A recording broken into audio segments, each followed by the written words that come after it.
Hello. Today I will be reporting to you on the link between one's socioeconomic status or occupation and the abuse of alcohol. As the local community health board, I am reporting to you on the details I discovered between one's socioeconomic status or occupation and the abuse of alcohol. I am assuming that you are aware that your community contains mostly adults who hold a high socioeconomic status, but some with a low socioeconomic status. I know you are aware many of community members make a high income of over $75,000 a year.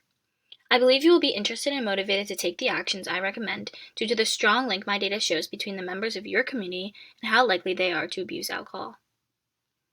Did you know that alcohol abuse has taken an estimated amount of 88,000 lives a year? This makes alcohol the third leading preventable cause of death in the United States, directly behind poor diet and physical activity.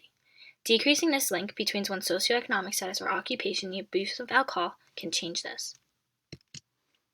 First, it is important to understand the effects and differences that a high socioeconomic status and a low socioeconomic status has on alcohol abuse. Since your community is made up of both members, it is relevant to know the facts so proper action can be taken by you.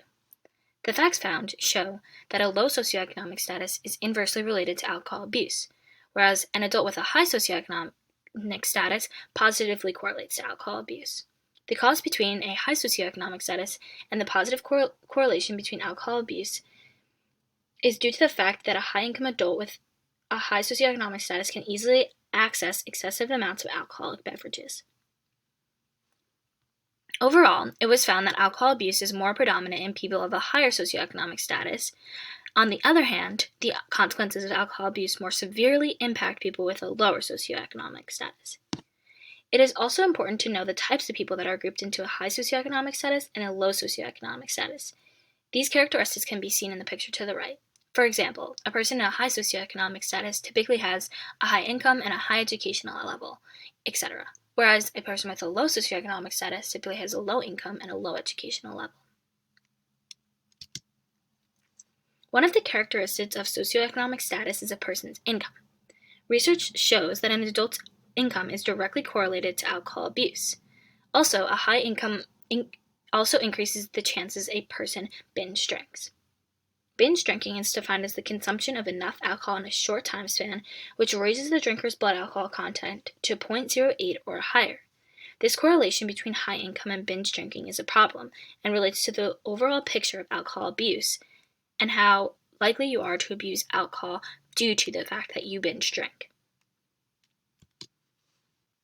Occupation is also something that increases the chances that you, a member of your community, will abuse alcohol.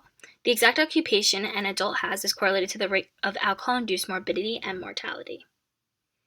This is often due to long or inconsistent hours, high-stress environments, and underlying physical pain that a specific occupation provides. If these qualities are found in your occupation, you are more likely to abuse alcohol.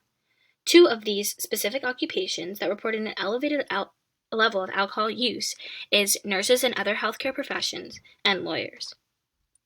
Researchers believe that this is due to the long hours each of these jobs force their employees to work. 1 out of every 5 attorneys reported struggles with both binge drinking and heavy drinking, which is an extreme problem. So how can you disconnect this link? It is clear that the overuse of alcohol is relevant to both members of your community with a high socioeconomic status and a low socioeconomic status. Although the connection for alcohol abuse is stronger for people with a higher socioeconomic status, the severity of the problem affects members with a lower socioeconomic status greatly as well. Therefore, the first step taken must be to find a balance between different actions that benefit both members. I recommend that you start to find this balance by raising awareness to the community on the severity of alcohol abuse and how likely it is to impact them due to their socioeconomic status or occupation. After raising awareness, it is important to create different programs that are specific to the different members of your community. The program should inform them on the research that was mentioned earlier, and each member of the community should be placed in the program based on their occupation, socioeconomic status, and income. Each member of your community should be in a program that is right for them.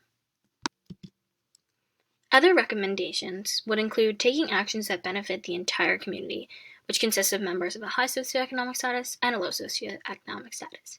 Construct alcohol-free environments in the community by making all town events alcohol-free, such as town festival and sporting events.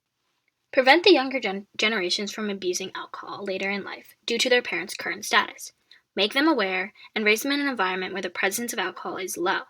This will help shape the future of how strong the link between one's socioeconomic status or occupation and alcohol abuse remains. My references.